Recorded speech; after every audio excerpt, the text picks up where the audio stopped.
Bismillahirrahmanirrahim. Assalamualaikum warahmatullahi wabarakatuh. Sahabat Amlam dimanapun Anda berada, selamat pagi. Apa kabar Anda semuanya? Wisto tak kandani, enak-enak. Believe me. Jadi di kiri saya ini ada Pak Yudi Prima. Ini ketua sahabat Amlam nasional.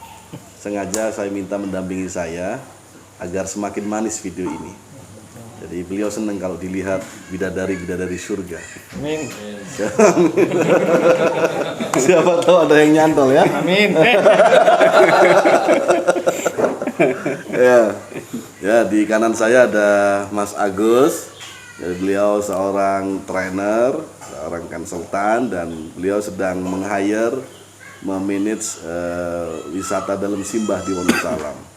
Ya, selamat pagi, assalamualaikum Mas Agus. Waalaikumsalam warahmatullahi wabarakatuh. Jadi saya mau diskusi dulu lah. Ini sebelumnya saya mau perkenalkan sarung saya ini bukan iklan, baju saya bukan iklan.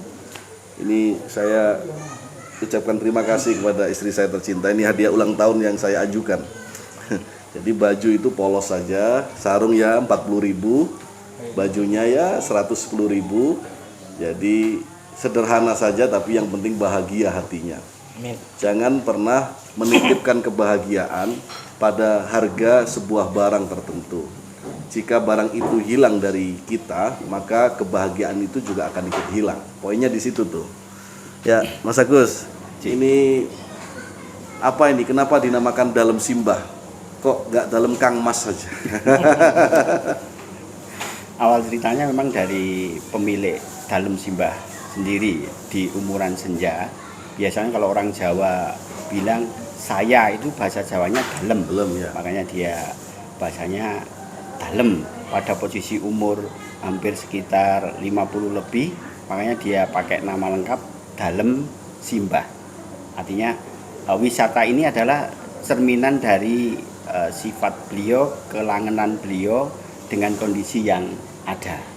Jadi memang beliau dilahirkan di keluarga Jawa walaupun secara keturunan dari Belanda, tapi menikah dengan orang pribumi dengan hobi ini budaya-budaya Jawa yang ada di seputaran Wonosalam ini, Gus. Jadi dalam simbah bukan dalam simbah ya. Dalam artinya saya ya.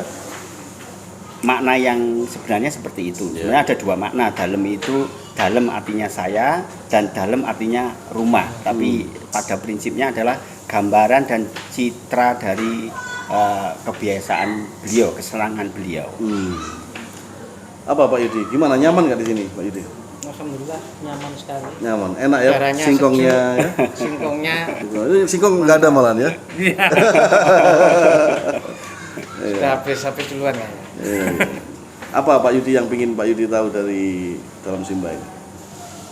Dalam simbah ini berdirinya sejak kapan, Pak Gus? Kalau berdiri kita mungkin belum ada 1 tahun, Ustaz. Artinya kita lahir di bulan Agustus awal kita pembangunan, perizinannya kita lakukan operasional sekitar 6 bulan. Ada PPKM kita berhenti dulu. Hari-hari ini kita mulai buka, mungkin baru 2 hari ini kita mulai buka kembali dengan kondisi yang ada. Kita tata kondisi yang sedemikian rupa. Pada prinsipnya memang pembangunan dalam simbah ini titik tumpunya adalah pemberdayaan masyarakat. Artinya bagaimana kita memberikan pembelajaran ke masyarakat, bagaimana mengelola wisata dengan branded budaya daerah. Nah, itu yang menjadi tujuan utama pembentukan wisata dalam simbah ini tadi. Terkait Mas Agus, saya ingin juga, tempo hari saya ketemu dengan salah seorang kiai di Jombang, kiai muda, sangat energik. Saya tidak perlu sebut namanya, nanti bisa di searching di Google. Beliau pegiat agribisnis pertanian ya, di kalangan pesantren. Saya tertarik dengan istilah pengabdian sosiokultural. Jadi beliau itu mengusung tema bagaimana pesantren, tentu kami bicara pesantren karena passion kami di pesantren, bagaimana pesantren memberikan dampak sosial kemasyarakatan yang kuat, keberadaannya bisa memberikan manfaat atas masyarakat. Nah, ini kalau dari segi pariwisata terutama dalam Simbah ini apa dalam Simbah juga punya visi sosio culture atau sosiokultural mengabdi kepada masyarakat, terutama masyarakat sekitar di Kecamatan Wonosalam. Kalau secara prinsip Gus hampir sama, cuma hanya bentuk yang berbeda. Kita menggali talenta masyarakat di bidang budaya. Artinya kalau misalnya di sini teman-teman suka jaranan begitu atau karawitan, itu kita rutinitas biasanya setiap bulan itu di hari Sabtu di tanggal tertentu kita main bareng dengan warga. Jaranan ya? Jaranan atau karawitan biasanya. Karawitan ya. Bernyanyi dengan gong, bernyanyi dengan ngelaras tembang, itu yang biasa kita lakukan di dalam Simbah. Itu yang dan memang itu menjadi branded nantinya kita bangun yang membuat bedanya wisata dalam Simbah ini dengan wisata yang lain di Wonosalam. Yang penting nggak pesantren wisata kan? Tidak. Pesantren wisata sudah punya kita. Kalau pesantren wisata akan berhadapan-hadapan dengan amlam. Baik, Mas Yudi pernah nggak lihat jaranan yang apa pemanannya apa yang jenengan pahami? Sampai sekarang saya jaranan itu gimana belum tahu. Nah, itu perlu dijelaskan tuh, secara budaya seperti apa, secara Beda dengan reok ya, beda ya. Beda dengan reog, beda dengan reog. Sebenarnya kalau awal muasal lahirnya jaranan itu sebenarnya diawali dari kondisi Wonosalam pada waktu itu kan memang belum masuknya Islam di posisi Majapahit, budaya Hindu sangat kental dengan kondisi yang ada. Rasa syukur mereka biasanya dilakukan dengan sesaji atau tarian. Kalau tarian itu dia menyatu dengan kondisi alam, leluhur mereka akan masuk ke jiwa. Itu yang jadi memanggil leluhur ya? Bisa dengan cara seperti itu. Kalau awalnya dulu seperti itu. Tapi setelah Islam ini masuk, mungkin budaya itu dibuat sebuah kesenian. Jadi yang dipanggil mungkin yang bisa joget saja Gus. Artinya yang bisa dijual. Nah itu yang dipakai rekan-rekan. Bergeser ya, value-nya. Sama jaran kepang itu beda ya. Saya dulu waktu kecil-kecil saya pernah ada di desa saya itu jaran kepang. Pakai itu. Jenengan orang desa ya? Asli Gus. Asli nih.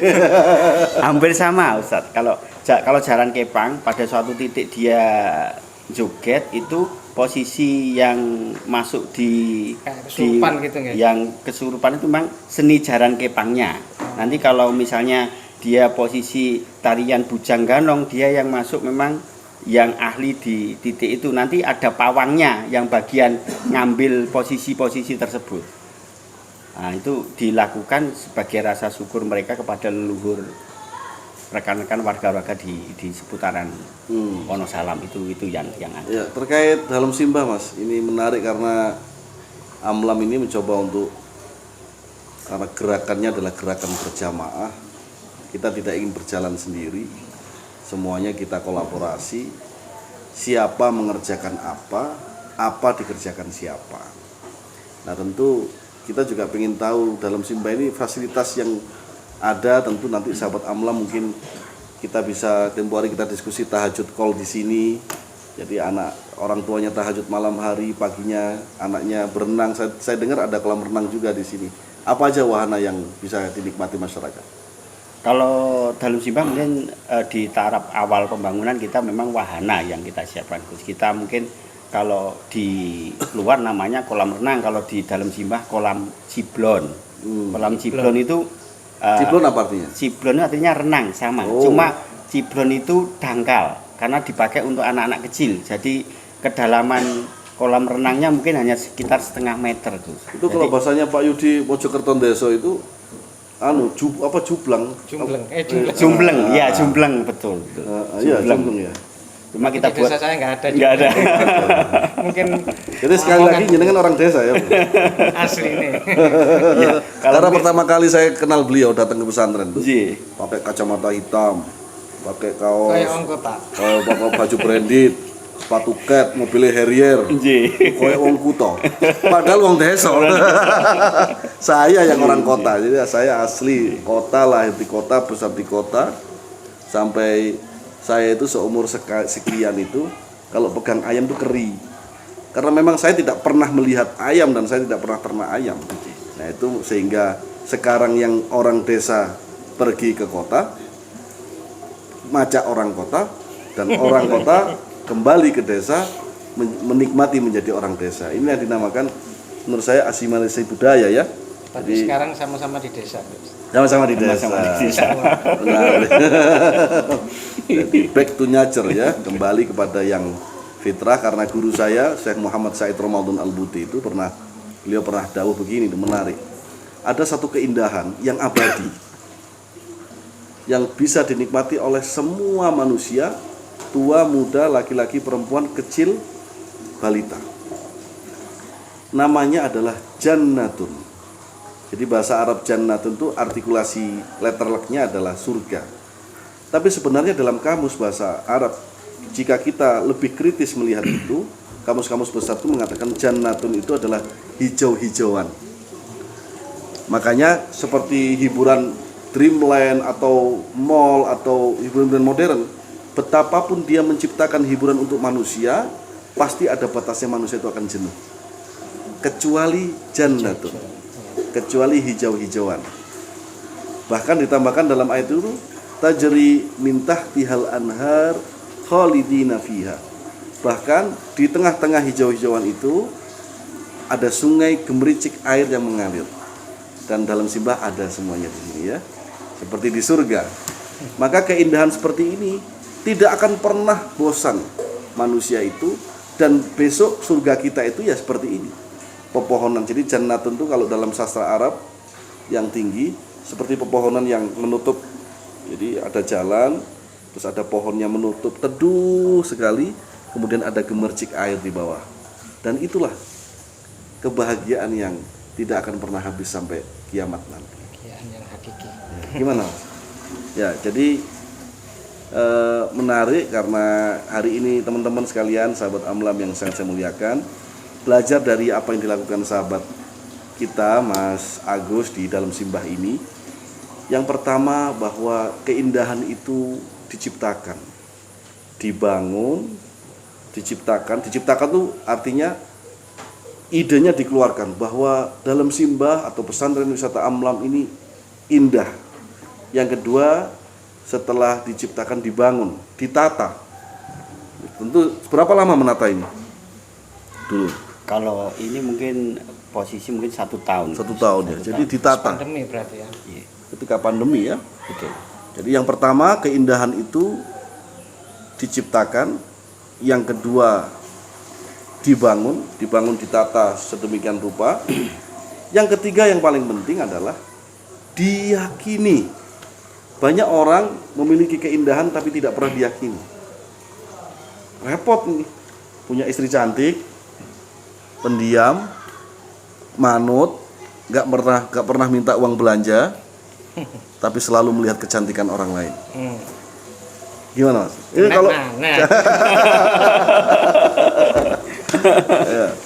Maka keindahan itu perlu selain diciptakan, dibangun, diyakini. Betapapun jeleknya, betapapun adanya, maka perlu untuk diyakini. Saya kira itu disyukuri ya, tempat disyukuri ya, terima kasih tambahannya. Jadi diciptakan, dibangun, kemudian diyakini, yang keempat adalah disyukuri.